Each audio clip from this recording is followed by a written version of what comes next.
सर्व आचूत गोत्रीय बंधू आणि भगिनी, त्याचप्रमाणे साधू संतांना दंडोत प्रणाम। आज आपण सत्संग नंबर 91 मध्ये प्रवेश करत आहोत। मागील सत्संगामध्ये आपण वेगवेगळे सूत्रांचा आणि आपण काय करावं, नेमकं आपलं कर्तव्य काय, या उद्देशाने क्रियेशी अनुताप पुरच्चरण या विषयाचं चिंतन केलं आणि हे करावं ते करावं, काय करू नये काय करावं, यामध्ये ही जी संभ्रमावस्था आहे, या संभ्रमावस्थेतून निघण्यासाठी नेमकं नामधारक आणि वासनिकांचं कर्तव्य काय, त्यांनी काय नेमकं जाणून घ्यावं, काय समजून घ्यावं आणि काय करण्याचा प्रयत्न करावा, याचं चिंतन आता आपण 2 ते 3 सत्संगापासून करत आहोत। खरं म्हणजे परमेश्वराचं हे तत्वज्ञान खूप मोठं आहे, खूप गहन आहे, खूप श्रेष्ठ आहे आणि त्याचप्रमाणे ते समजून घ्यायला त्याचे जे अनेक कंगोरे आहे, त्याची जी विचाराची जी प्रगल्भता आणि मोठेपण आहे, ते आपल्या जीवाकडून समजून घेणं अत्यंत अवघड आहे आणि म्हणून कोणाकडून तरी ते समजून घ्यावं, यथार्थपणे ते जाणून घ्यावं, हे अत्यंत महत्त्वाचं आहे। अन्यथा हा जो जीव आहे, अधपती आदगती आदरती, नकारात्मक विचार करणारा जीव, अनादि अविद्येयुक्त असलेला जीव, एखादा विषय जर योग्य पद्धतीने योग्य व्यक्तीकडून जर समजून नाही घेतला तर त्याचा नेमका अर्थ नकारात्मक जर केला तर समाजापर्यंत तो विषय खूप वेगळ्या पद्धतीने जाऊ शकतो आणि म्हणून आपण नामधारक असेल, वासनिक असेल, यांनी कोणताही विषय कशा पद्धतीने समजून घ्यावं हे अत्यंत गरजेचं आहे। कोणाकडून समजून घ्यावं हे अत्यंत महत्त्वाचं आहे।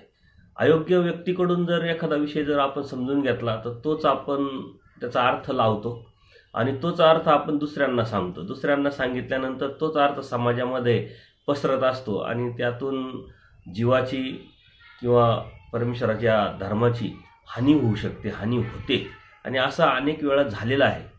परमेश्वर स्पष्ट सांगता, ओठांतरून निघाले ते देशांतरात आहे। आपल्या जर मुखातून काहीही निघो ते लुप्त होत नाही, कधी संपत नाही, ते कधीतरी केव्हा तरी कोणाच्या तरी कानावर जातं। ज्याच्याविषयी आपण बोललेला असतो, ज्या विषयी बोललेला असतो, तो विषय कोणाच्या तरी कानावर गेल्यानंतर तो त्या पद्धतीनंच समजून घेत असतो। गैरसमज, संशय ही जी प्रवृत्ती आहे समाजामध्ये, ही या अनुषंगानेच निर्माण होत असते आणि तीच गोष्ट धर्माच्या संदर्भात जर आपण विचार केला, चिंतन केलं, तर त्या पद्धतीत त्या बाबतीत सुद्धा आपण कितीतरी जीव बळी पडत असतो किंवा एखादा विषय जर समजून नाही घेतला, त्या पद्धतीनं लक्षात नाही आला आपल्याला आणि त्याची जाणीव जर नसेल तर तो चुकीचा जो पद्धत आहे, चुकीचा जो विषय आहे, तो त्याच पद्धतीनं आपण समजत असतो खरा आणि पुढं नेत असतो, त्यातून आपली खूप मोठी हानी होऊ शकते। तर नामधारक, वासनिक किंवा प्रपंच अवस्थेत असलेले जे जीव आहे, त्यांनी कोणकोणता आचार आपण करू शकतो याचं चिंतन किंवा याचं मनन प्रत्येकजण करत असतो। त्याच पद्धतीनं काय समजून घेत असतो, कशा पद्धतीनं समजून घेत असतो आणि काय आपण समजून घेऊ शकतो, याचा आवाका पण आपण समजून घेतला पाहिजे। काय समजून घेतले पाहिजे हे बी लक्षात घेतलं पाहिजे। आज हे कडिकुलपातलं जे तत्वज्ञान आहे ते आज बाहेर पडलेलं आहे। अत्यंत सुलभ पद्धतीनं, सोप्या पद्धतीनं सांगणारे अनेक गुरुजन आपल्यापर्यंत आज या सोशल मीडियाच्या माध्यमातून पोहोचलेले आहेत। पुस्तकं आपण जे बोलीभाषेत बोलतो, ती बोलीभाषेमध्ये पुस्तकं प्रकाशन झालेली आहे आणि त्यामुळे ते आपल्यापर्यंत पोहोचले। ही खूप जमेची बाजू आहे, खूप चांगली बाजू आहे, होकारात्मक बाजू आहे, परंतु त्याच्या नकारात्मक बाजूसुद्धा आहे। त्याचा जर आपण विचार केला तर त्यातून आपलं नुकसान पण होऊ शकतं, कारण आपण कोणत्या अवस्थेत आहोत आणि आपण काय अभ्यास केला पाहिजे, कशा पद्धतीने अभ्यास करून घेतला पाहिजे, हे जर समजलं नाही तर आपण संभ्रमावस्थेत जातो आणि आपल्याला इच्छा होते अभ्यास करावा, खूप अभ्यास करावा, हे वाचावं ते वाचावं, हे समजून घ्यावं ते समजून घ्यावं।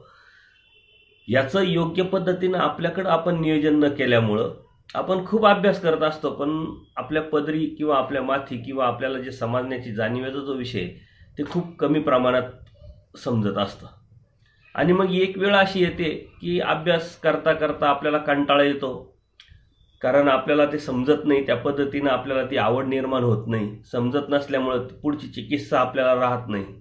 पुढे काय हा जो प्रश्न आहे आपला जर निकाली लागला तर आपण कितीतरी दिवसानंतर परमेश्वराच्या या धर्माच्या अभ्यासाला लागलेलो असतो. परंतु अशा अनियोजित पद्धतीनं अभ्यासाला सुरुवात केल्यामुळं किंवा कोणाकडून तो विषय न समजून घेतल्यामुळं तो विषय आपण मधीच थांबवतो. असे खूप सद्भक्त आहे का ते प्रतिक्रिया व्यक्त करताना सांगतात की 5 वर्षापूर्वी 7 वर्षापूर्वी आमच्याकडे असे कोणीतरी बाबा आले, त्यांनी आम्हाला मग सूत्रपाठाचं वाचन करायला लावलं, मग आम्ही करायला लागलो. परंतु समजत नसल्यामुळं 1-2 वर्ष आम्ही वाचन केलं, नंतर ते बाजूला पडलं, तो विषय खंड पडला. समजत नसल्यामुळं, समजून न घेतल्यामुळं, कुणी समजावायला त्या पद्धतीनं न भेटल्यामुळं त्या विषयाचा कंटाळा आला आणि आम्ही ते करणं सोडून दिलं. म्हणजे आपण नेमकं काय करायला पाहिजे, किती करायला पाहिजे, आपला आवाका काय हे समजून न घेतल्यामुळं ह्या साऱ्या गोष्टी निर्माण होत असतात. आज आपण अभ्यास करायला लागतो, मग आपल्याला वाटतं कोणीतरी भेटतं, कोणी म्हणतं भगवद्गीता वाचन करा, कोणी म्हणतं मग त्याचं पाठांतर करा, ते समजून घ्या, कोणीतरी म्हणतं मग लिपी समजून घ्या, सकळ लिपी शिका, त्यानंतर कोणीतरी म्हणतं स्थळपूर्तीचा अभ्यास करा, सूत्रपाठाचा अभ्यास करा, लीळाचरित्राचा अभ्यास करा. असे वेगवेगळे मतांतर आपल्यापर्यंत पोहोचत असतात. आपल्याला पण ती इच्छा असल्यामुळे, आपल्याला ती वासना असल्यामुळे आणि आपलीही ती चिकित्सा असल्यामुळे आपणही ते आपल्यासाठी चांगलं आहे, आपल्या हिताचं आहे असं समजून आपण अभ्यासाला सुरुवात करतो. परंतु आपण काय समजून घ्यावं नेमकं, आणि ते समजून घेत असताना आपल्याला समजेल अशा पद्धतीनं आपल्याला कोणाकडून ते समजून घ्यायला पाहिजे. परत आपल्याला गरजेचं काय हे आपण समजून घेतलं पाहिजे. एखादा मुलगा पहिलीत जातोय आणि तो हुशार आहे, प्रत्येक आईवडिलांना आपला मुलगा खूप हुशार असं वाटत असतं. ते बोबडे बोलायला लागला, पहिलीत गेल्यानंतर त्याला इतका 2रीचा 3रीचा 5वीचा सुद्धा अभ्यास जर द्यायला लागला तर तो संभ्रमावस्थेत जाईल आणि जो करतोय ते पण करणार नाही.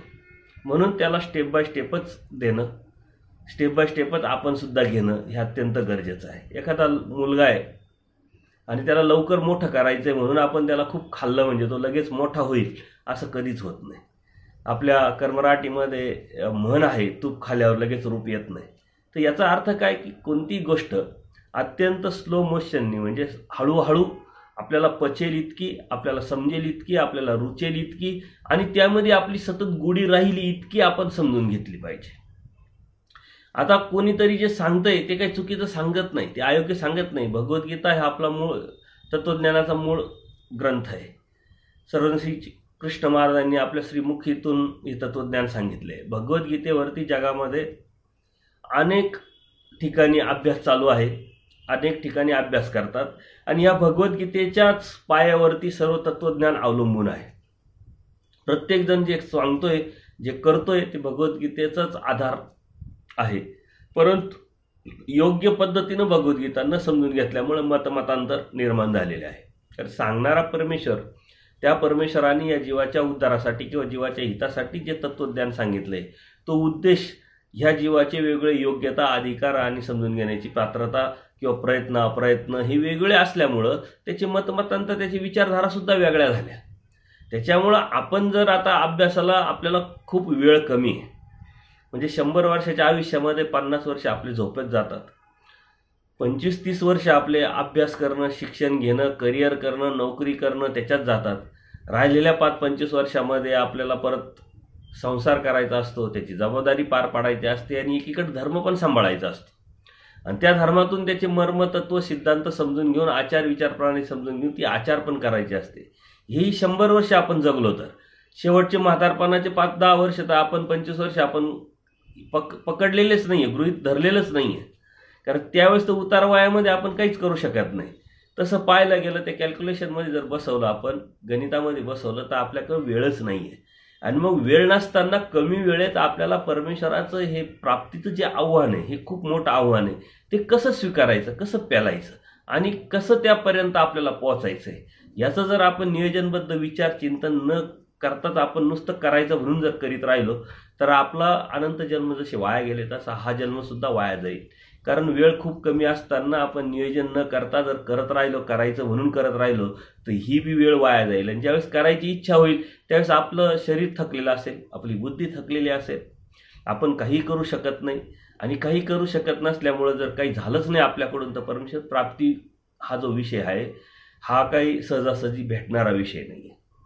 आज आपण त्या तत्वज्ञानात आहे, आपण त्या धर्मात आहे, आपण ते समजून घेतोय, जाणून घेतोय, परंतु ते समजून घेतल्यानंतर, जाणून घेतल्यानंतर आपल्याला असं वाटतंय, आपल्याला समजतंय, आपल्याला कळतंय की हे किती अवघडातला अवघड विषय. जर आपण समजूनच नाही घेतलं, फक्त उपदेश घेतला, नामं घेतले, एक भ्रम निर्माण होतो की आपल्याला आता देव भेटला, कारण देवतेची भक्ती आपण करत नाही. आपण प्रपंचामध्ये राहून सुद्धा परमेश्वराची भक्ती करतोय, एक निष्ठ भक्ती करतोय, एक भ्रम निर्माण होतो आणि त्यामुळं आपल्याला त्यातलं अवघड काहीच वाटत नाही, खूप मोठं काहीच वाटत नाही. पण जेव्हा अभ्यासाला सुरुवात करतो तेव्हा मग लीळाचरित्र असेल, भगवद्गीता असेल, सूत्रपाठ असेल, त्याच्यातली आचार विचार प्रणाली असेल, हे करणं किती अवघड आहे हे जेव्हा कळतं, तेव्हा मग आपल्याला एक वेद निर्माण होतो, एक आवड निर्माण होती की आपण पुढं जायला पाहिजे. बरं, एक वेळ अशी येते की आपण खूप समजून घेतलं, खूप जाणून घेतलं, तेव्हा लक्षात येतं का आपल्याच्यानी अशक्य आहे, आपण हे करू शकत नाही, एका जन्मात तर शक्यच नाही. अशी भावना, नकारात्मक विचार आपल्या मनामध्ये येतात, कारण आजूबाजूला तसं पोषक वातावरण नाही आहे, तसे कोणी करताना दिसत नाही, कोणी सांगताना दिसत नाही. अवघड आहे हेच आपल्या मनावरती बिंबवल्या गेल्यामुळं आपण ती गोष्ट समजून घेऊन सुद्धा बाजूला टाकून देतो. परंतु यातलं सर्व नुकसान आपलं आहे. परमेश्वरांनी आपल्याला जे बी सांगितलेलं आहे हे आपल्याला झेपेल, आपल्याला पेलवेल, आपल्याला करता येईल तेच सांगितलेलं आहे. कारण बेलापूरला जेव्हा परमेश्वराची उत्तरापंथ जाण्याची प्रवृत्ती निर्माण होते, तेव्हा आचार्यांच्या निमित्ताने, माईंभटांच्या निमित्ताने आपल्याला असंनिधानाचा हा आचार सांगितलेला आहे. आणि ज्यावेळेस असंनिधानाचा आचार तुम्ही ऐका असं आचार्यांना देव म्हणतात, तेव्हा आचार्य ते ऐकण्याच्या मनस्थितीत नसतात. ते म्हणतात देवाविन काही धर्म असू शकतो का? परमेश्वर ते मान्य पण करतात, परंतु मग माईंभटांच्या निमित्ताने आचार्यांना हे सांगतात की असंनिधानी जो धर्म आहे हा तुम्हाला समजून घ्यावा लागेल आणि तोच तुम्हाला करावा लागेल. आचार्य अप्रत्यक्षरित्या परमेश्वराच्या मनातलं एक कड, एक प्रवृत्ती सांगतात की जीवाला जे करता येईल, जे पेलवेल किंवा जे समजेल, जीवासाठी जे हिताचं आहे, जे योग्य आहे तेच परमेश्वर सांगणार आहे, दुसरं काही सांगणारच नाही आहे, सांगू शकत नाही. आणि तेच आपल्यापर्यंत पोहोचलेलं आहे. परंतु ही गोष्ट आपण न समजून घेतल्यामुळं आपल्याला वेगवेगळ्या पद्धतीनं, कधीतरी काहीच करत नाही म्हणून आपल्याला संभ्रम निर्माण झाला आहे, खूप काही करतोय म्हणून आपल्यामध्ये एक अनामिक भीती निर्माण झाली. त्यातून जर मार्ग काढायचा असेल तर योग्य पद्धतीनं जे गरजेचं आहे ते समजून घेणं, जे गरजेचं आहे तेच बरोबर ठेवणं, जे गरजेचं आहे तेच आपण घेऊन चालणं हे अत्यंत महत्त्वाचं आहे. आध्यात्मिक हा जो प्रवास आहे हा खूप मोठा आहे, खूप अडचणीचा आहे आणि खूप वेळेचा पण आहे. परंतु वेळ आपल्याकडे नाही आहे. जसं आपण एखाद्या 4 दिवस 5 दिवस प्रवासाला बाहेर गावी जात असतो, त्यावेळेस आपण सर्व घर बरोबर घेऊन जात नाही. आपल्याला जे गरजेचं आहे, जितकं गरजेचं आहे ते गरजेचं कमीत कमी घेऊन आपण आपला 8 दिवसाचा जो प्रवास आहे तो सुखरूप जाऊन करून येत असतो. तसंच आपला हा जो जीवनाचा जो प्रवास आहे, आध्यात्मिक जो प्रवास आहे, परमेश्वराच्या प्राप्तीचा जो प्रवास आहे, तो जर योग्य पद्धतीनं आणि त्या परमेश्वरापर्यंत जर आपल्याला पोहोचवायचा असेल तर जे जे गरजेचं आहे, जे जे शिदोरी म्हणून आपल्याला बरोबर घ्यायचं आहे ते निवडता आलं पाहिजे, ते आपण समजून घेतलं पाहिजे. काय गरजेचं आहे, आपल्याबरोबर काय असायला पाहिजे, आपण काय बरोबर ठेवलं तर बरोबर ह्या प्रवासामध्ये उपयोगी पडेल आणि त्या परमेश्वराच्या या प्राप्तीच्या ध्येयापर्यंत आपण पोहोचू. याचं तुम्ही नियोजन जर केलं तरच त्या गोष्टी होऊ शकतात. अन्यथा भगवद्गीता थोडीशी वाचली, 2 अध्याय पाठांतर केले, 4 अध्याय पाठांतर केले, नंतर कंटाळा आला, सोडून दिली अर्धवट. त्यानंतर परत लिपी शिकायला, सकळ लिपी शिकायला सुरुवात केली, थोडीशी शिकली, वाचता यायला लागलं, नंतर थोडी प्रॅक्टिसही झाली, नंतर खंड पडला, ते बाजूला पडलं, परत विसरून गेलो. त्यानंतर परत मग आपण ते पाठांतर करायला लागलो, पाठांतरानंतर परत स्थूलपोथिका गेलो, कधीतरी पोथीचे कार्यक्रम होत असतात त्या कार्यक्रमात गेलो, चिंतनी केली. असं एक ना धड भाराभर चिंध्या, हे कर ते कर ते कर, असं करून करून आपण काहीच करत नाही. कारण योग्य पद्धतीनं, चिकित्सक पद्धतीनं पुढे काय हा प्रश्न आपल्याला जर निर्माण होत नसेल तर आपला प्रवास आपणच खंडित करीत असतो, आपला प्रवास आपणच थांबवत असतो. म्हणून घाई न करता, कोणत्याही प्रकारची अनियोजितपणा न ठेवता, अत्यंत डिसिप्लिन, नियोजित पद्धतीनं जे गरजेचं आहे त्याची निवड करणं, त्याचं व्यवस्थित आपण नियोजन करून आपल्या कागदावरती उतरवणं आणि त्या स्टेप बाय स्टेपनीच आपण चालत राहणं.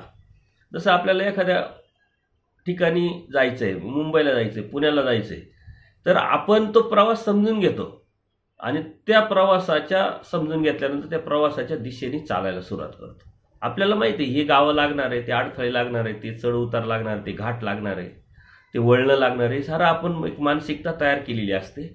परंतु आपलं ध्येय ठरलेलं असतं की आपल्याला मुंबईला जायचं आहे ना, अशा अशा ठिकाणी जाऊन ती वस्तू आणायची आहे.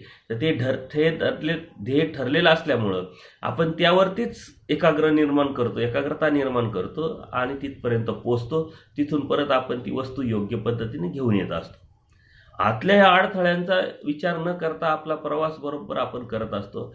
तशाच पद्धतीनं आध्यात्मिक हा अभ्यासाचा किंवा ध्येयाचा जो प्रवास आहे, परमेश्वर प्राप्तीचा जो प्रवास आहे, यात अनंत अडथळे आहे, अनंत गोष्टी आहे.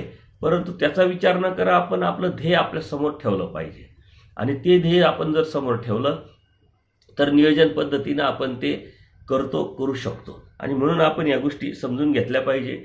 त्याच्यासाठी आपण खूप काही करत असतो. कधीतरी केव्हा तरी कुठंतरी जे भेटल ते आपण घेत असतो. मग कुठं कार्यक्रम असतात, कुठं सत्संग असतात आणि त्यासाठी परमेश्वराने स्पष्ट सांगितलं पण आहे, घेईजे घोकीजे मग काळे करून उपयोगात आहे. घेत राहा, त्याचं चिंतन करा, मनन करा, ते समजून घ्या आणि मग कधीतरी ते योग्य वेळ आल्यानंतर ते तुम्हाला उपयोगी पडेल. आपण आज घेत असताना, ऐकत असताना, वाचन करत असताना, सत्संग घेत असताना, सत्संग ऐकल्यानंतर 10 मिनिटानंतर 1 तासानंतर आपल्याला जर विचारलं तर काय आपल्याला सांगता येणार नाही, लगेच सांगता येणार नाही. पण तो विषय जेव्हा परत कधीतरी केव्हा तरी तोच विषय जर परत कोणाकडून तरी ऐकायला सुरुवात केली तर आपल्या लक्षात येतं की आपण हे ऐकलेलं आहे आणि आपल्याला असं असं समजलेलं आहे. आणि मग आपल्याला ते कळतं पण आणि आपल्याला उमट होऊन आपण ते सांगू पण शकतो. याचा अर्थ काय की त्या वेळेला ते बरोबर आपल्याला आठवतं. एकदा असंच आचार्यांना ताप आलेला असतो, ज्वर आलेला असतो. डोमेग्रामला देव आहे आणि आचार्यांना ज्वर आलेला असताना सुद्धा देव त्यांना काही व्यापार सांगतात, ती प्रवृत्ती असते. पण बाईसा सांगते की आचार्यांना ज्वर आलेला आहे आणि बाजारात तर काहीतरी आणायचं आहे वस्तू. देव आचार्यांना बोलावतात आणि आचार्यांना सांगतात तुम्हाला काय ताप आला असं ऐकलं. देव आचार्य म्हणतात नाही, असं काही नाही आहे. म्हणे मग तुम्हाला व्यापाराला जायचंय. म्हणे सांगा देवा. मग बाईसांकडून 20 आणे, 20 दाम जे बी असेल ती आचार्यांना बाईसांना द्यायला सांगतात आणि बाईसांना सांगतात की काय काय वस्तू आणायच्या आहेत त्या आचार्यांना सांगा. आचार्य कबूल करतात की देवा माझ्या लक्षात राहील की नाही. त्यानंतर तुम्ही ऐकून घ्या, तुम्ही जा, ती वस्तू दिसल्यानंतर तुमच्याबरोबर लक्षात येईल. आचार्य सर्व ते दाम घेतात.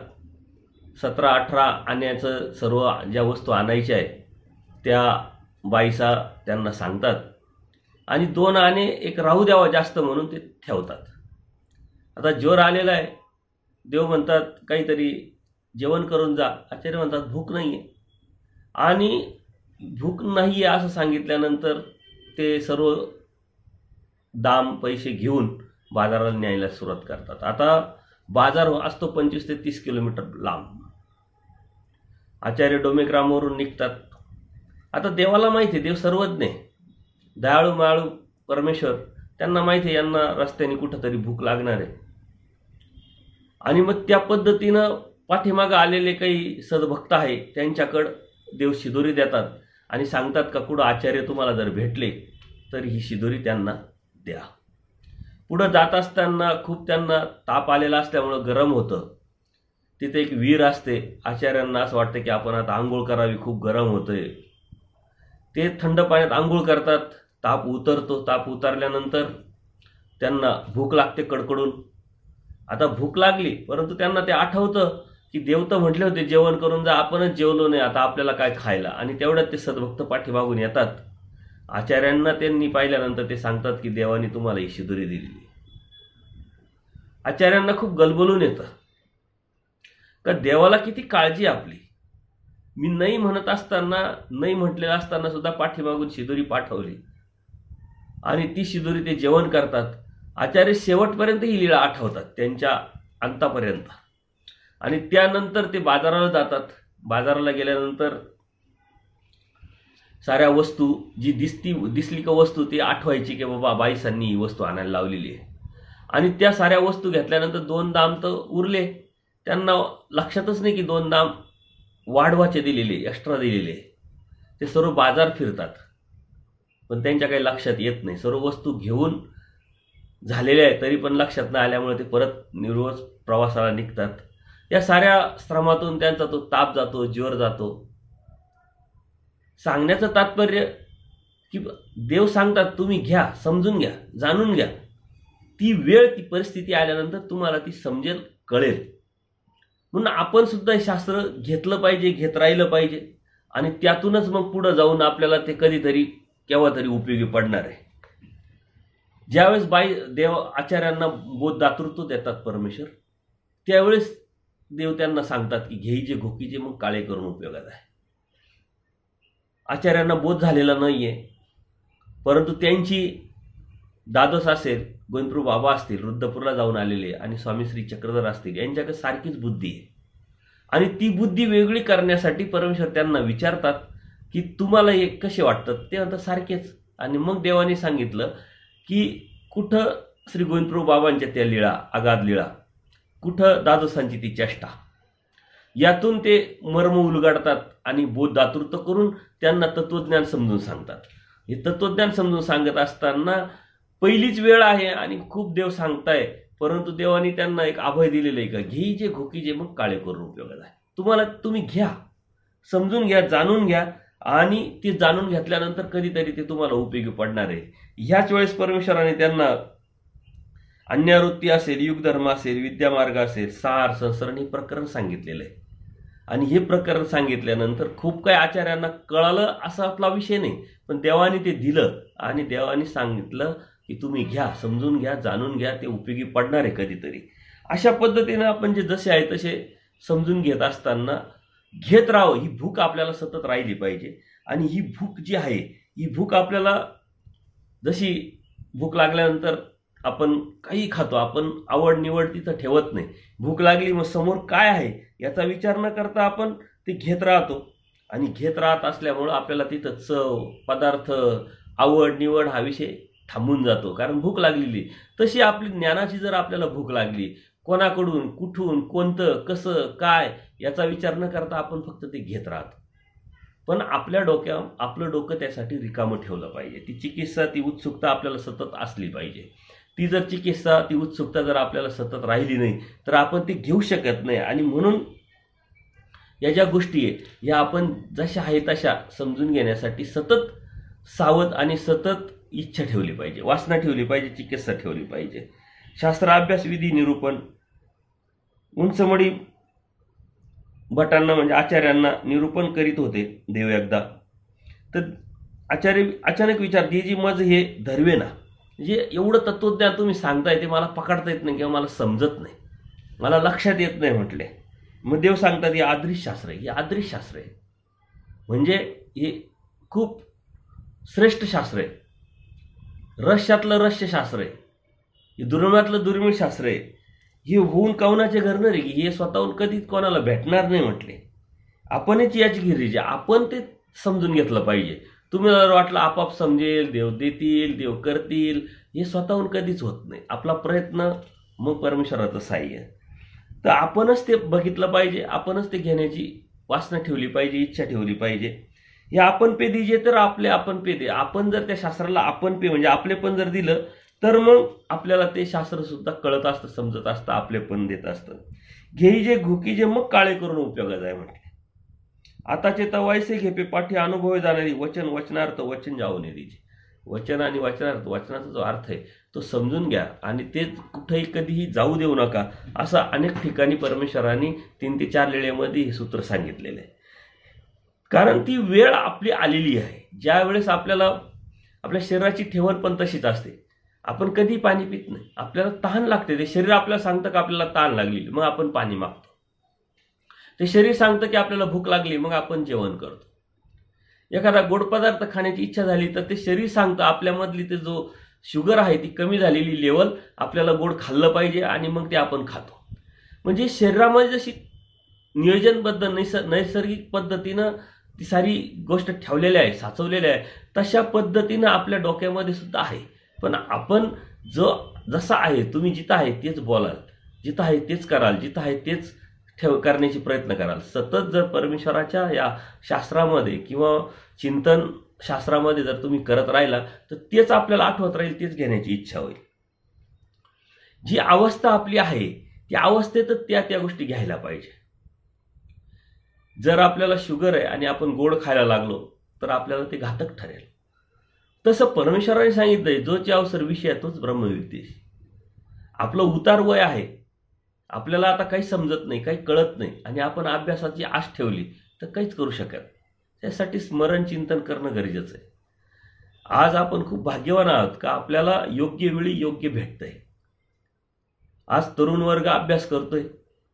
त्या तरुण वर्ग अभ्यास करत असताना त्यांना खूप जबाबदारी आहे कुटुंबाची. मुलं आहे, त्यांचे लग्न करायचे, जबाबदारी आहे, व्यवसायाची जबाबदारी, घरची जबाबदारी आहे. पण तरी त्यांनी आश ठेवली पाहिजे अभ्यासाची. असा विचार नाही केला पाहिजे की आज आपल्याला हे सर्व करायचे जबाबदारी, आपण धर्म अभ्यास करून उपयोग काय. तो जर तुम्ही ह्यावेळेस जर तुमचं तारुण्य आहे, ह्यावेळेस जर तुम्ही काम करू शकता, जबाबदारीने पार पाडू शकता, पळू शकता, जे बी कष्ट आहे ते घेऊ शकता, त्याच वेळेस तुमच्या बुद्धीची जी ताकद आहे ती घेण्याची असते. शरीर थकतं, बुद्धी पण थकते. म्हणून आज आपण खूप भाग्यवान आहोत का आपल्याला योग्य वेळी हे शास्त्र समजतंय, भेटतंय. बरं, मग भेटतंय तर लगेच केलं पाहिजे का नाही? तुम्ही घेत राहा. ती बचत जशी आपण करतो आणि मग कधीतरी ती उपयोगा पडते, तशा पद्धतीने घेत राहिल्यानंतर ज्यावेळेस आपल्याला संधी भेटेल, आपली जबाबदारी फिटेल, आपली जबाबदारी मिटेल, त्यावेळेस नक्कीच आपण हे शास्त्र करण्याचा प्रयत्न करू. त्यावेळेस परमेश्वर आपल्याला आठवण करून देतील. आपण ते चिंतन करू का मी असं असा अभ्यास केलेलं आहे, असं असं वाचन केलेलं आहे, असं असं गुरुजनांकडून समजून घेतलेलं आहे, शिकलेलो आहे, ते आता करण्याची वेळ आहे. आश ठेवा, वासना ठेवा. आज आपल्याला वेळ नाही, परंतु उद्या आपल्याला वेळ भेटेल, आपल्याकडे वेळ असेल, त्यावेळेस मग आपण काय करावं. तर त्यावेळेस जे करण्यासाठी आज पाहिजे आपल्याकडं ते आज करणं गरजेचं आहे. ती वासना असेल तर त्यावेळेस वेळ भेटल्यानंतर तुम्ही कराल. जर वासना नाही ठेवली तर वेळ खूप असेल पण करण्याची इच्छा नसेल. असे खूप लोक मी आज बघतोय की ज्यांच्यावर पूर्ण जबाबदारी संपलेली आहे. घरात बसण्याची असण्याची अजिबात गरज नाही, परंतु ते अभ्यास करत नाही. का करत नाही? ज्यावेळेस करायला पाहिजे त्यावेळेस न केल्यामुळं ती आता आस किंवा वासना राहिली नाही.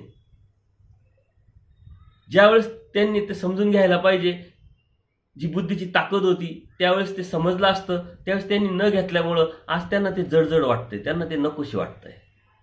म्हणून ज्या वेळेस जे घ्यायचं त्याच वेळेस ते घेतलं पाहिजे आणि जसं घ्यायचं तेच तसंच घेतलं पाहिजे, समजूनही घेतलं पाहिजे. कारण परमेश्वराच्या या तत्वज्ञानामध्ये हे अत्यंत गहन, अत्यंत श्रेष्ठ हे तत्वज्ञान आहे. ते गहन आणि श्रेष्ठ तत्वज्ञान त्या पद्धतीने जर आपण समजून घेतलं तरच आपल्याला कळेल, तरच आपल्याला समजेल. अन्यथा ते समजणं अशक्य आहे. कारण जर समजून नाही घेतलं व्यवस्थित त्या पद्धतीनं, प्रकरणवाशाप्रमाणे, परमेश्वराच्या उद्देशाप्रमाणे, ध्येयाप्रमाणे, तर आपल्याला अनेक अडचणी निर्माण होऊ शकतात.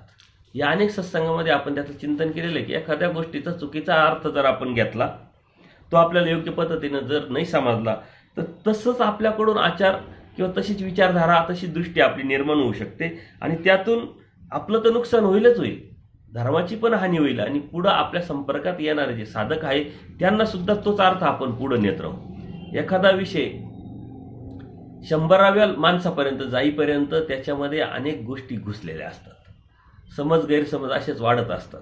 त्यामुळं जो जसा आहे तसा योग्य माणसाकडून योग्य पद्धतीने योग्य शास्त्र जर समजून घेतलं तरच ते आपल्याला कळेल, अन्यथा ते कळणं अशक्य आहे.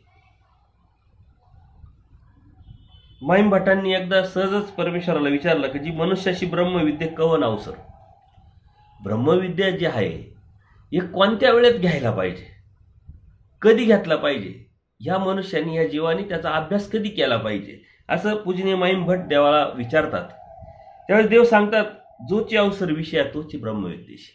जी वेळ तुम्ही संसार करताना संसाराला देतात, जी वेळ तुम्ही संसार करण्यासाठी योग्य समजतात, कारण कायद्याने सुद्धा सांगितलेलं आहे की 21 वर्ष झाल्यानंतर लग्न करावं, 18 वर्षाचा असल्यानंतर मुलीचं लग्न करावं, मुलाचं 21व्या वर्षी नंतर लग्न करावं, हे कायद्याने सांगितलेलं आहे. आपण सुद्धा विचार काय करतो की मुलगा शिकला पाहिजे, तो कुठंतरी पायावर उभा राहायला पाहिजे, त्याच्यामध्ये ती विचारधारा, ती प्रगल्भता जमली पाहिजे आणि तेवढी जबाबदारी घेण्याची ताकद निर्माण झाली का मग आपण लग्न करू, तरच आपण लग्न करायचा विचार करतो आणि त्यानंतर ते लग्न केलं तरच ते पुढे जाऊन त्याचा ते उपयोग होऊ शकतो. अयोग्य वेळी कोणतीही गोष्ट जर केली तर ती फायद्याची ठरत नाही. तसं परमेश्वर सुद्धा सांगतात की ब्रह्मविद्या घ्यायला सुद्धा तीच वेळ आहे आणि त्याच वेळेस ते आपण घेतलं पाहिजे, अन्यथा जर मागं पुढं झालं तर त्याचा काही उपयोग होत नाही. आणि म्हणून योग्य वेळी योग्य गोष्टी जर आपण नाही घेतल्या तर आपल्याला त्या योग्य पद्धतीने समजणार पण नाही. आता धर्मामध्ये परमेश्वरांनी हे जे तत्वज्ञान सांगितलेलं आहे अत्यंत लवचिक पद्धतीनं, ज्या पद्धतीनं सांगायला पाहिजे, जिथं गरजेचं त्या पद्धतीनं त्यांनी परमेश्वरांनी सांगितलेलं आहे. पण ते आपण न समजून घेतल्यामुळे आपल्यामध्ये सुद्धा संभ्रमावस्था निर्माण होऊ शकते, अनेक प्रश्न, अनेक अडचणी निर्माण होऊ शकतात आणि आपल्यामध्ये तेवढी ताकद नसल्यामुळं आपण अन्यथा ज्ञानामध्ये सुद्धा जाऊ शकतो. धर्मात असताना सुद्धा अधर्मापर्यंत आपण जाऊ शकतो. म्हणून ह्या गोष्टी आपण समजून घेण्यासाठी परमेश्वर स्पष्ट सांगतात, काकू कक्षा भावार्थ प्रकरण जाणावे. काकू कक्षा भावार्थ प्रकरण जाणावे याचा अर्थ जर आपण समजून घेतला तर काकू म्हणजे मोठ्या वस्तूला लहान करणे. एखादी मोठी वस्तू आहे, परमेश्वर त्या पद्धतीनं तिला लहान करून सांगता असतात, त्याला काकू म्हणतात. आणि ते आपल्याला समजलं तर ठीक, नाही तर मग आपण त्याच्यामध्ये संभ्रमावस्थेत जाऊन अन्यथा ज्ञानात जाऊ शकतो. कक्षा म्हणजे लहान वस्तूला मोठे करणे. एखादी लहान वस्तू आहे त्याला मोठं करून परमेश्वर कधीतरी तत्वज्ञान सांगत असतात, ते आपण समजून घेतलं पाहिजे. त्याचे उदाहरणं आपण पुढे बघणार. भावार्थ म्हणजे काही सत्य, काही असत्य, काही योग्य, काही अयोग्य, अशा पद्धतीनं मिक्स करून परमेश्वर आपल्याला तत्वज्ञान सांगतात. आणि प्रकरण म्हणजे सैद्धांतिक अर्थ, जो वास्तविक अर्थ आहे, जो यथार्थ अर्थ आहे. या चारही प्रकारे जर आपण हे तत्वज्ञान समजून घेतलं तर आपल्याला ते समजेल. अन्यथा आपल्यामध्ये सुद्धा एक संभ्रम निर्माण होऊ शकतो त्या गोष्टीचा आणि आपल्याला ते चुकीचं वाटू शकतं. आणि तीच चुकीची गोष्ट आपल्याला जर योग्य पद्धतीने कोणी समजून सांगणारा नाही भेटला तर नक्कीच आपल्यामध्ये त्या अडचणी निर्माण होऊ शकतात. आणि म्हणून अनेक लीळांमध्ये या गोष्टी आलेल्या आहेत. त्या ठिकाणी परमेश्वर असताना सुद्धा लवचिकता ठेवून थोडासा बदल केलेला आहे. तो बदलाचा जो आशय आहे किंवा बदलाचा जो विषय आहे त्या गोष्टीपुरता, त्या व्यक्तीपुरता मर्यादित आहे आणि तो मर्यादित त्यापुरता आहे हे आपण समजून घेतलं पाहिजे. अन्यथा आपल्यामध्ये अनेक गोष्टी निर्माण होऊ शकतात जर हे तत्वज्ञान आपण योग्य पद्धतीने समजून नाही घेतलं, नाही जाणून घेतलं. आणि कधीतरी आपल्या हातून एखादी कादंबरी वाचण्यात आली, म्हणजे मृत्युंजय कादंबरी ही कर्णावरती लिहिलेली आहे. आता ज्या व्यक्तीवरती ती कादंबरी लिहिली गेली तो त्या विषयाचा, त्या कादंबरीचा नायक असतो आणि मग ज्याचा जो नायक असतो त्या नायकाला मोठं करणं ह्या त्या लेखकाचं काम असतं. आता ही कर्णावरती ती मृत्युंजय ही कादंबरी लिहिली, ती कादंबरी आपल्या वाचनात आली आणि आपल्याला हे तत्वज्ञान योग्य पद्धतीने समजून आपण घेतलेलं नाही, त्या पद्धतीने आपण जाणून घेतलेलं नाहीये, तर आपण ती वाचत असताना त्या कर्णालाच परमेश्वर समजू शकतो, कर्णालाच एक कोणीतरी सामर्थ्यवान व्यक्ती आपण समजू शकतो, किंवा कर्णावरती खूप मोठा अन्याय झालेला आहे आणि तो परमेश्वर श्रीकृष्ण महाराजांनी केलेला आहे असं संभ्रमावस्थेत जाऊन सुद्धा आपल्याला अडचणी निर्माण होऊ शकतात. म्हणून काकू कक्षा भावार्थ प्रकरण परमेश्वरांनी आपल्याला समजून घ्यायला लावलेलं आहे. ते जर समजून नाही घेतलं तर नक्कीच आपल्या मनामध्ये एक संभ्रमावस्था निर्माण होऊ शकते. तर एक वेळ असंच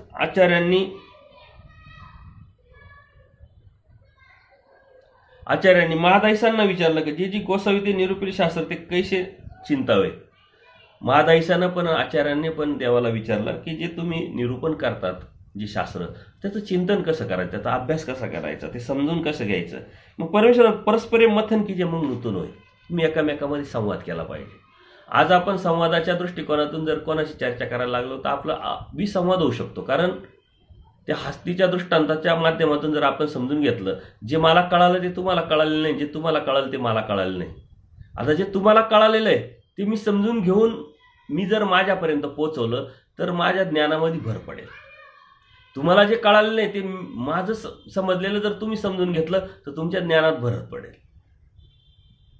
याचा अर्थ काय की आपण एकामेकाला समजून घेणं गरजेचं आहे का हा जे सांगतात ते खरं असू शकतं. जसं तुमच्याकडे एक विचार आहे, माझ्याकडे एक विचार आहे. माझा विचार मी तुम्हाला सांगितला तर तुमच्याकडे 2 विचार झाले, तुमचा अधिक माझा. तुम्ही मला एक विचार सांगितला, माझ्याकडे 2 झाले, माझा अधिक तुमचा. पण जर व्यवहाराच्या बाबतीत जर घेतलं, तुमच्याकडे 1 रुपया आहे, माझ्याकडे 1 रुपया आहे, मी तुम्हाला 1 रुपया दिला, तुम्ही मला 1 रुपया दिला, तर एकच राहणार आहे. पण विचारधारा, तत्वज्ञान ही वाढत राहते. फक्त समजून घेणं अत्यंत गरजेचं राहतंय. आणि म्हणून त्यांनी विचारल्यानंतर त्यांनी सांगितलं परस्पर मंथन कीजिए, चिंतन कीजिए, म्हणजे संवाद करा आणि मग ते समजून घ्या, नूतन व्हा. नवीन नवीन अर्थ आपल्याला समजून घ्यायला पाहिजे. मग भटी म्हटले जी जी नूतन काहीशी नाही होय. सर्वज्ञ म्हटले सोक्ती, शास्त्रोक्ती, लोकोक्ती या तिन्ही युक्ती परित्यजन इथीच्या उत्पत्ती उत्पन्न. कसं समजून घ्यायचं? आणि मग सोक्ती म्हणजे स्वतःचे अर्थ, शास्त्रोक्ती म्हणजे शास्त्राचे अर्थ, लोकोक्ती म्हणजे लोकांसाठी अर्थ. हे जे आहे हे तिन्ही युक्ती परित्यजनी, याची स्वार्थभाव आहे. हे तिन्ही परित्यजनी, त्याच्या व्यतिरिक्त जे परमेश्वराचं आहे, जे येतीचं आहे उत्पत्ती, त्यातून जे चांगलं निर्माण होणार आहे, चांगलं वाढणार आहे, चांगलं समजणार आहे, ऊर्ध्वगतीला नेणार आहे, ते उत्पत्ती अर्थ समजून घ्यायचा आहे.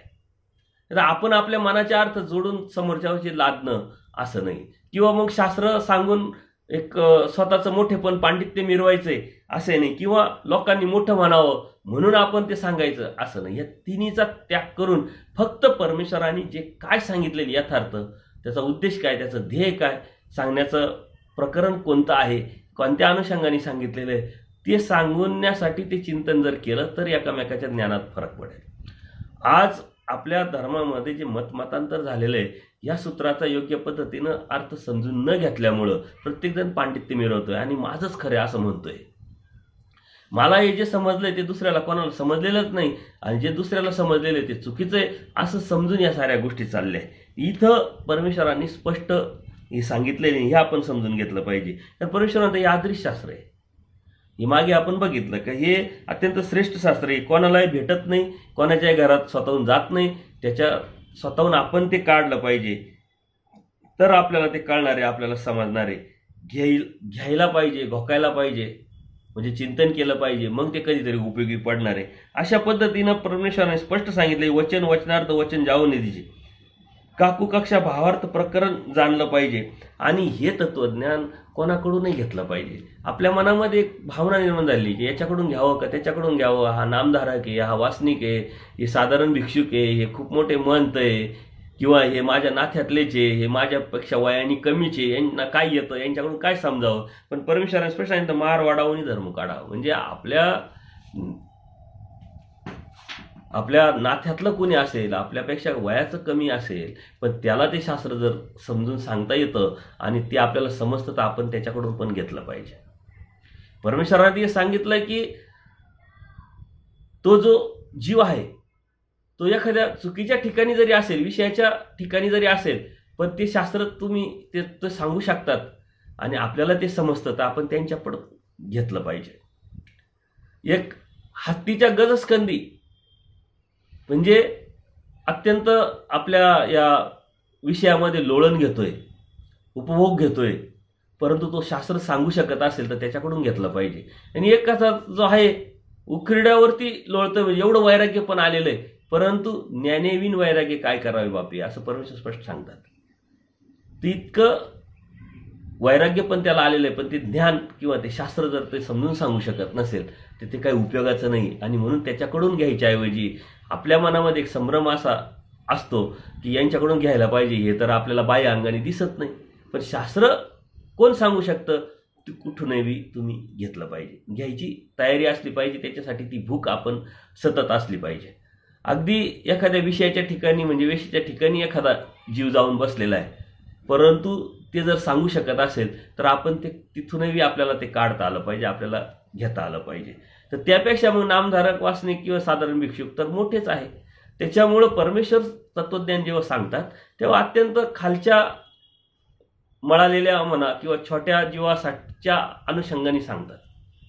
त्यानंतर मग वरचे सर्वच त्यात पकडतात. ही गोष्ट आपण समजून घेतली पाहिजे की शेवटचा जो वर्ग, शेवटचा जो जीव आहे, त्या अनुषंगाने परमेश्वर त्याला पकडून ते शास्त्र, ते तत्व, ते सिद्धांत सांगतात, जेणेकरून या तत्वज्ञानातून, या शास्त्रातून, या धर्मातून कुणी सुटता कामा नये. आणि या बऱ्याच गोष्टी आपल्या शास्त्रामध्ये आलेल्या आहे. शांताबाईसा नावाचे हे पात्र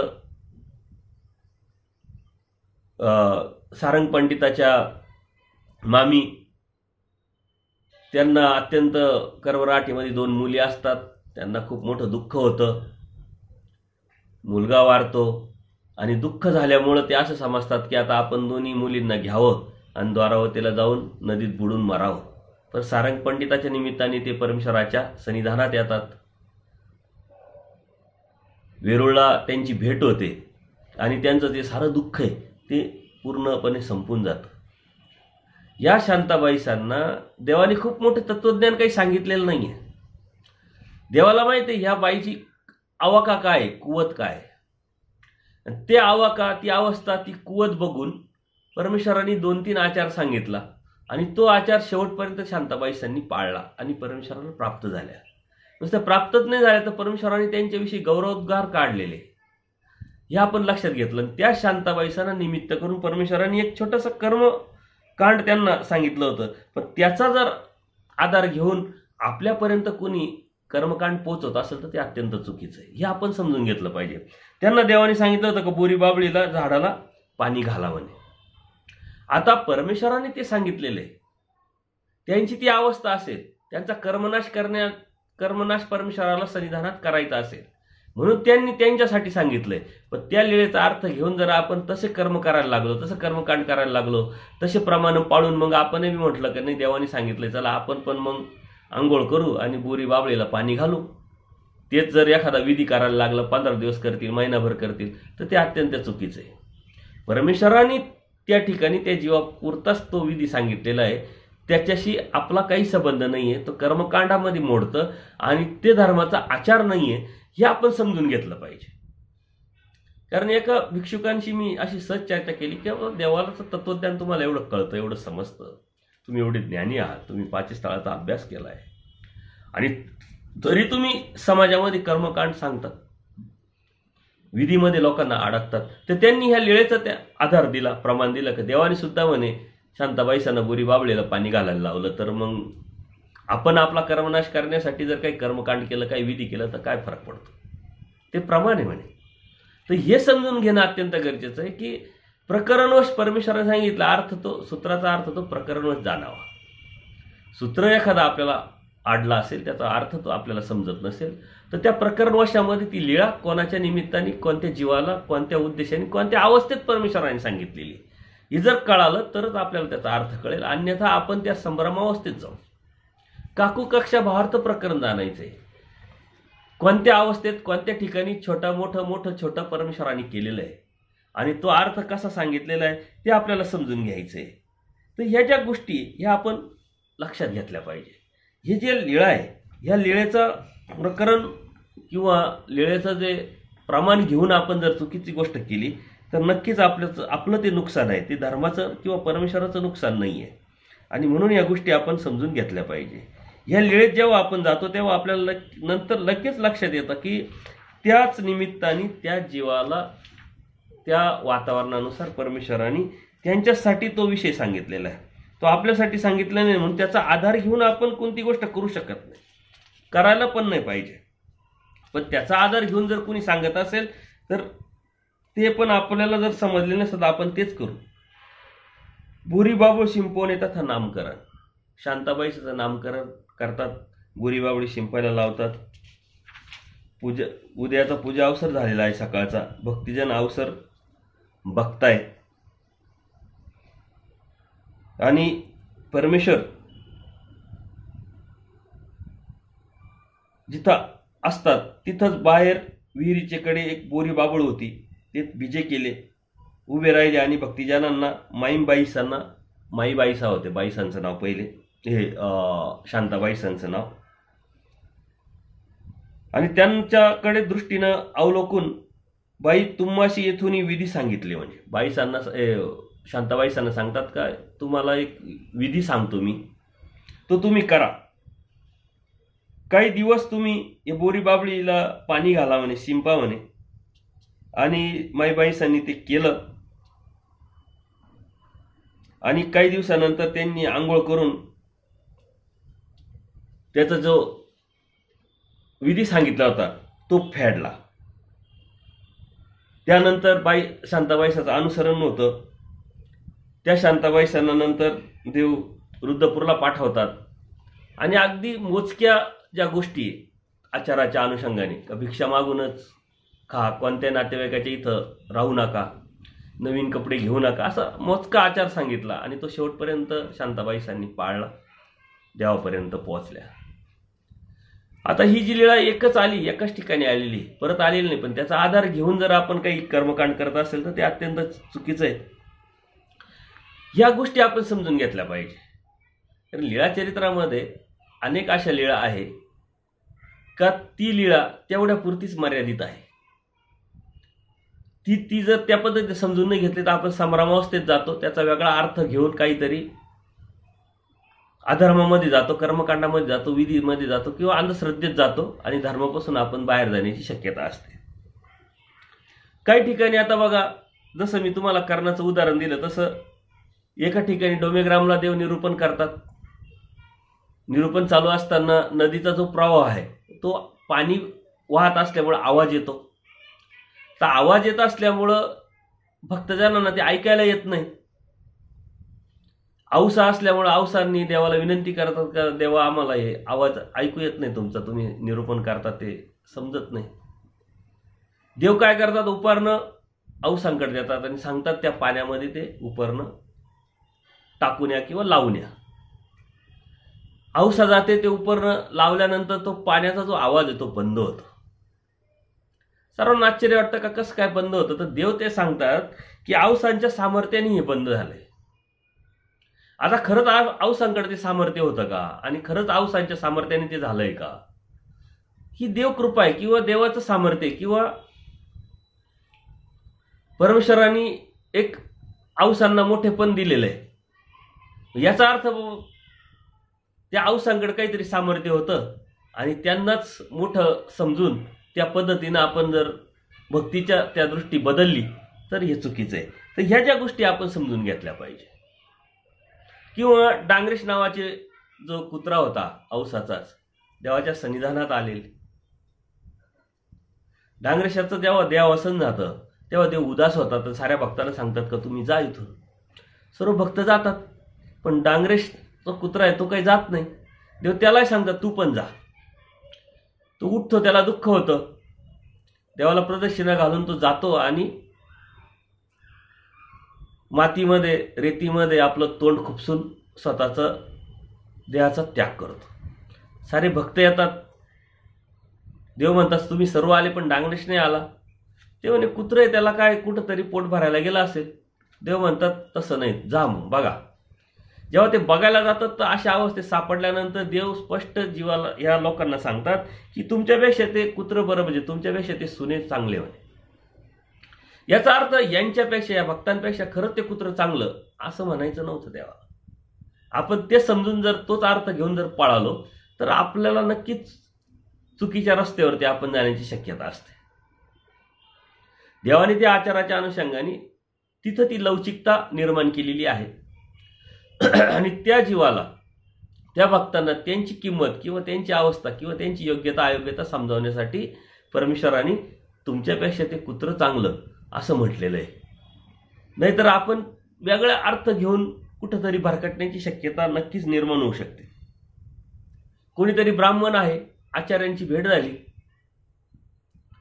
आणि ते देवाला परमेश्वर, आचार्य काय म्हणतात की देव परमेश्वर. ते म्हणतात नाही, ते चांगनाथ, ते त्या देवतेचे भक्त असल्यामुळं ते म्हणतात ते आमचे चांगनाथ. आचार्य म्हणतात अहो ते तुमची देवता त्या कुठं, ते परमेश्वर कुठं. म्हणे जर तसं जर तू म्हणतात का देव म्हणतो, म्हणे देवच म्हणतात, देवाने सांगितलेलं आहे.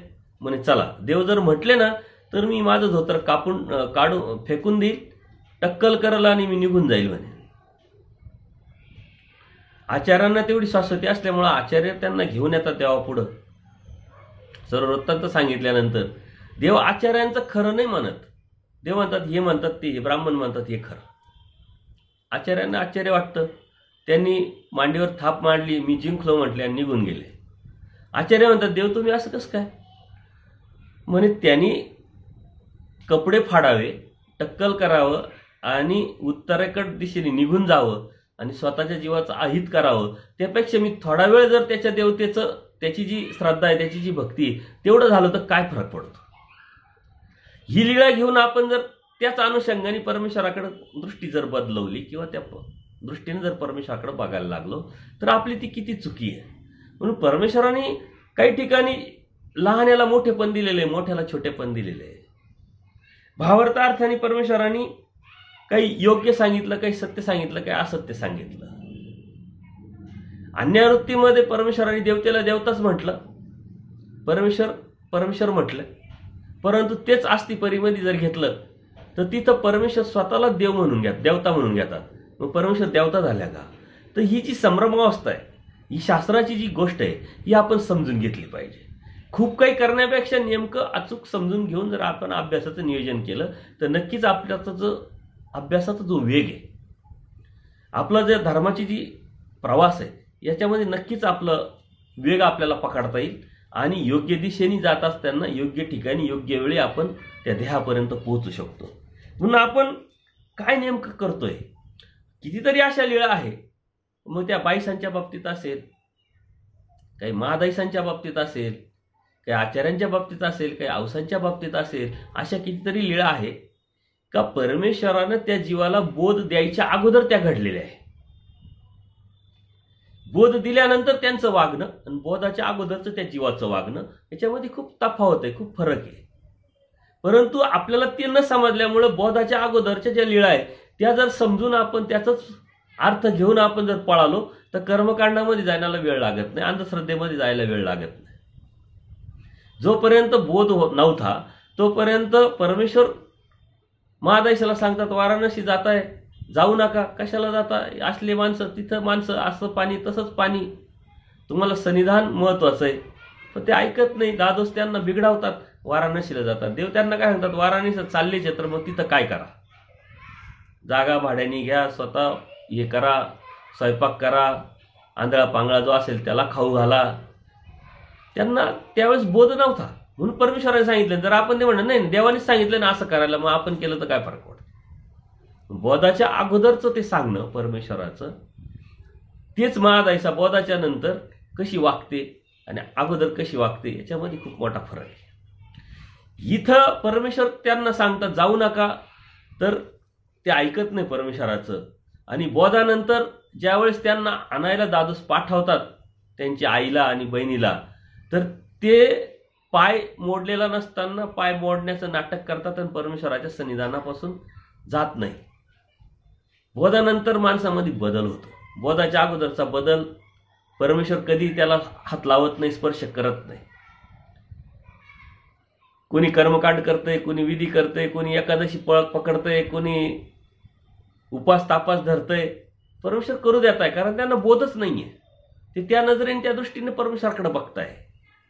परंतु ज्यावेळेस बोध झाला मात्र परमेश्वर सांगतात हे सकळही परित्यजून येथीचे येथीच्या उत्पन्न व्हावे. हे सर्व शास्त्र जे आहे हे समजून घेऊन, जाणून घेऊन, बोध नंतर वागणं आणि अगोदरचं वागणं प्रत्येक जीवाचं वेगळं आहे. म्हणून आपल्यामध्ये ते संभ्रमावस्था निर्माण झालेली आहे. आणि आपल्या धर्मामध्ये अशी कितीतरी गोष्टी, पवित्र पर्वाचंच असंच आहे. लीळाचरित्रामध्ये जेव्हा आपण जातो पवित्र पर्वाच्या संदर्भात,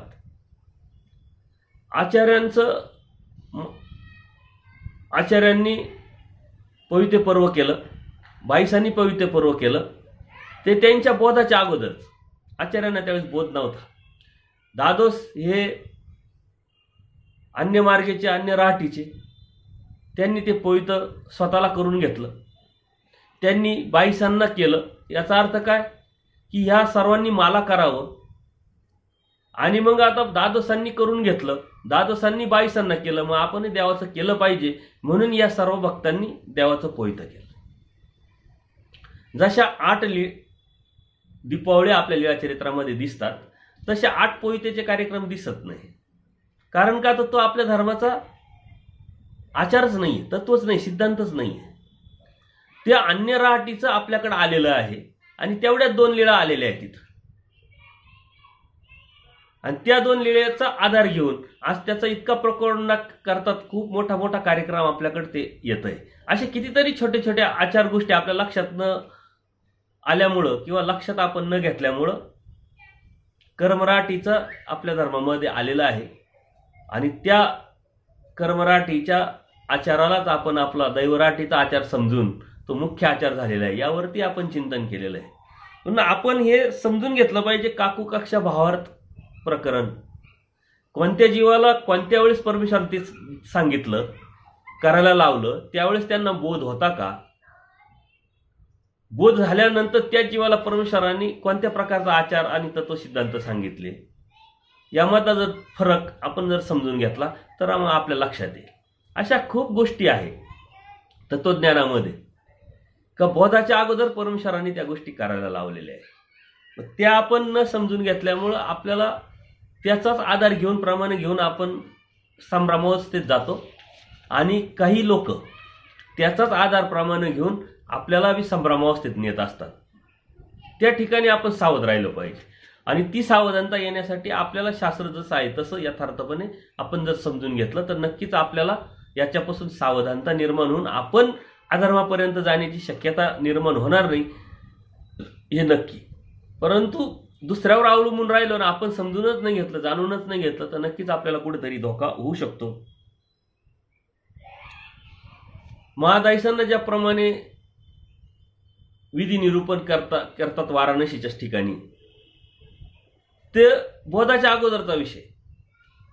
आणि नंतर महादायसांमध्ये जो बदल झालाय तो आपल्याला या चरित्रात तो समजून घेतो. ती संभ्रमावस्थेत निघण्यासाठी आपल्याला या दोन्ही लीळा समजून घेतल्या पाहिजे. अशा कितीतरी भक्तांच्या ठिकाणी त्या लीळा घडलेल्या आहेत. परत गौराई ज्या आहे, उदाहरण हरणी इंद्रभटा पविते देणे. या गौराईसा ज्या आहे, इंद्रभटांच्या मुली, त्या प्रेग्नंट असतात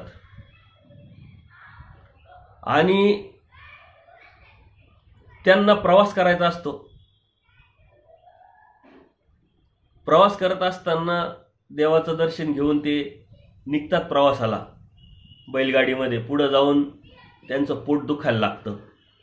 त्यांना भीती वाटते की मध्येच रस्त्यामध्येच जर हिची डिलिव्हरी झाली, म्हणजे बाळंतपण झालं, तर अडचण निर्माण होईल, करायचं काय? मग ते पुन्हा परमेश्वराकडे येतात, त्यांना तिथंच ठेवून, आणि देवाला विनंती करतात की असं असं झालंय आणि ती अडचण निर्माण होईल. देव दोरा देतात आणि जा म्हणतात, त्या तिथं तिच्या पोटाला बांधा. ते तसंच करतात. ज्यावेळेस ते प्रवास संपून घरी पोहोचतात तो दोरा सुटल्यानंतर त्यांची डिलिव्हरी होती, म्हणजे बाळंतपण होतं. आता त्या लीळेपुरतं, त्या प्रकरणावाशापुरतं, त्या भक्तांपुरतं तो विषय आहे. आज कितीतरी लोक संपर्कात असल्यामुळं लोक मला हे सांगतात आणि मग मला त्या बुद्धीची चालना निर्माण होते आणि मग ती शोधण्याचा मी प्रयत्न करतो की असं का व्हावं. हे सांगण्याचं तात्पर्य काय, का कोणीतरी त्या लीळेचा अर्थ घेऊन किंवा आधार घेऊन किंवा प्रमाण घेऊन आपल्या घरच्या एखाद्या प्रेग्नंट स्त्रीला बाबा 4 दिवस किंवा 10 दिवसात हे झालं नाही पाहिजे म्हणून देवावरती, स्थानावरती, विशेषावरती एखादा दोरा ठेवला आणि तो दोरा पोटाला बांधून त्या लीळेचं चिंतन करत राहिलं तर तो रिझल्ट भेटेल का? हा, खरंच अडचण आहे, प्रॉब्लेम्स आहे. प्रार्थनेमध्ये खूप ताकद आहे, ती गरज आहे. म्हणून मग आपण ती गोष्ट केली आणि परमेश्वराला प्रार्थना केली तर सहाय्य पण होऊ शकतं. परंतु